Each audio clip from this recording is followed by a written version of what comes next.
Hi mamas, and welcome back for another episode of Moms with Moms. Moms offering mom support with moms on microphones. So today's a little bit different. I don't have anybody here with me to record. It's just myself, and we've done this before, but I got another story from an anonymous writer who wanted to talk a little bit about her experience postpartum. I think that her story is really important to share, and I really appreciate her for coming on and being open of sharing her story. There are a couple trigger warnings in here. It is some pretty sensitive topics. If you are in a place where you're still emotionally healing, I want you to tread carefully with this episode. And if you need any help or you have any questions, please remember to reach out at the end. Also, if you are new here and you haven't subscribed yet, stop listening right now and go hit the subscribe button. I promise you, you will not be disappointed if you're a mom who's suffering from postpartum depression or you're just a mom who has a 5-year-old and a 2-year-old running around. This is the channel for you. Okay. Now that I rambled, as always, go get your cup, go get your drink. If you're new here, we talk about taboo things in pregnancy, postpartum, and parenthood while drinking something out of our favorite coffee mugs. It could be wine, it could be water, it could be tea. Today I'm drinking my favorite pink drink because we just finished it up and obviously it's delicious. So let's get started. First off, I want to say if you're feeling anything I'm about to describe, please reach out. After my son was born, I couldn't remember much of that day at all. I remember begging my nurses to see him to just see if he was still alive. They put me on a pain trip, so they said give it another hour before I can get out of bed to see him. So I did, and I went very much in pain, still from my C-section, and I saw him. I ended up passing out a couple of minutes after getting up to the NICU. That's where my son was. I spent the whole day pushing myself to go and do it more and more every day. But I didn't give myself a break, and I really needed one then. That's kind of when it all started for me. I felt like I was in shock for a week. I couldn't cry. I felt so heartless and emotionless. The tears just wouldn't come out. I knew something was up then. Finally, one day I started obsessing over his medical care. How much did he weigh? How much did they wean his oxygen? It got to a point where I couldn't think and I was overstimulated. And that's really not something that people talk about either. They do not. I didn't get to a point where I could say, I'm his mom, till just about last week. I didn't believe that I was his mom because of multiple reasons. I held him for the first time on December 5th, when he was 2 weeks old. I sat in my car hyperventilating afterwards, because I'm like, why can't I feel anything? This was mostly depression, but I started to figure out that it was more anxiety-driven than anything. My whole pregnancy, I was told there was hardly any hope for him to survive. So in my head, I'm like, why would I think I have a child? Then that got to me so badly. I went back to pushing myself harder and harder and harder. But the more I pushed myself, the angrier I got. I ended up spending 2 weeks staying up late, all I could think about is, I can't be his mom. He deserves someone better. I can't be there for him. It hurts. Why does it hurt so bad?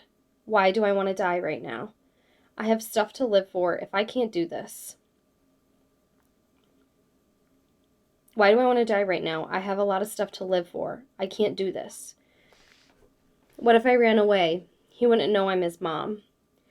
After those thoughts finally settled and I could confidently say, yes, I'm his mom, it turned out well, and about the time when he was ready to come home, I never had a baby before, and I kept thinking, how do I take care of one? I'm not ready. I had a baby shower for him since I didn't get to have one, and I was pregnant during Christmas. I was so incredibly thankful. I was 2 hours away from him, so I called, and they told me he's sick. And then again, the obsessive thoughts came back. What if this happens? What if this is it? I need to go. If I'm not there, he will die.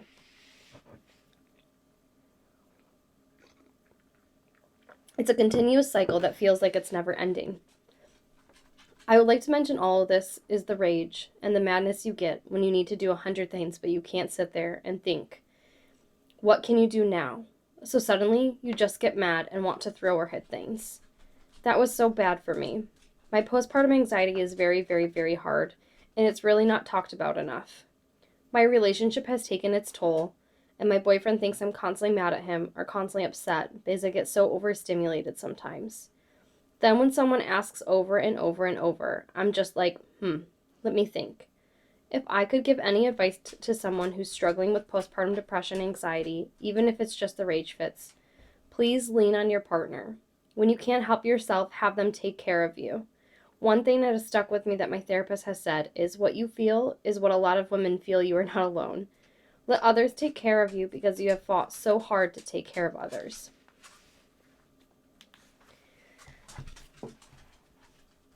Thank you. If you're watching this and you are the one who shared this story, thank you so much for taking the time to get into detail and let us in on a snippet of your life, because I know that you did not write everything. But I really appreciate you for really kind of vocalizing the things that you struggled with and letting moms know that you're not alone. A lot of those things that she felt, like I also felt. The anxiety of running away and thinking that I'm not a good enough mom for him happened quite a lot in the beginning for me. So I could relate to her on that. And then the comments she made about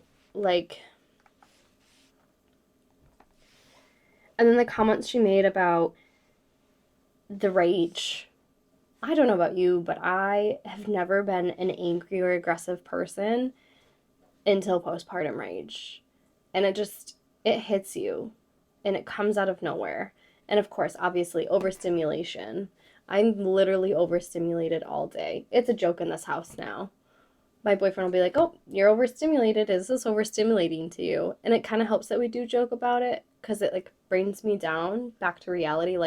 Wow, I may be being a little bit too much right now. But she's right. It's really hard to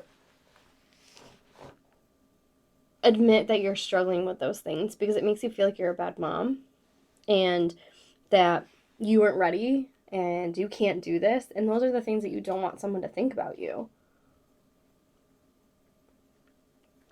And one of the biggest things that I can't relate to, and if you're a mom who's been through this, I am so sorry that you went through this. One of the things she mentions is feeling alone and being alone and leaning on your support. And I think that is so important is don't feel like you have to be strong all of the time and not tell your partner that you're struggling. That was one of the hardest things for me in the midst of my postpartum anxiety and the overstimulation and the rage. The rage was hard. Was admitting that I wasn't okay and that I needed help. Those of you who know me that are watching this know I really don't like to admit that I'm struggling or that I'm having a hard time, and I put on this strong Courtney front that everybody calls it.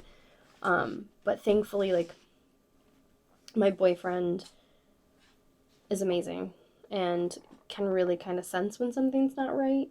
And when he made me kind of admit that I was struggling, we were able to kind of sit down and talk. And one of the things that really helped me was honestly just getting out of the house, not to go grocery shopping and not to do anything chore wise, but just going out and getting a coffee.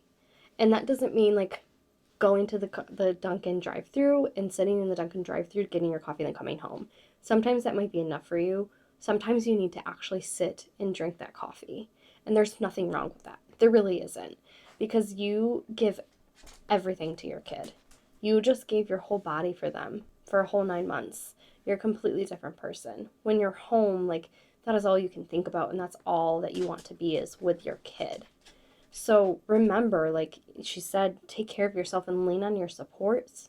If you don't have a significant other in the picture, lean on a friend, lean on your family, lean on somebody that you trust, that you know that you can be vulnerable with, that isn't going to judge you. And if you are alone and you don't have a space where you feel comfortable, please reach out. I'm serious. This is why I created this community and I created this channel, because I don't think that any mom at any point should feel alone and to feel like they don't have anybody there for them. If I can't help you and I can't be a form of support with you because I haven't gone through something that you did, you can still reach out to me. And I'm sure with the community that we have, we can find someone who's experienced the same thing.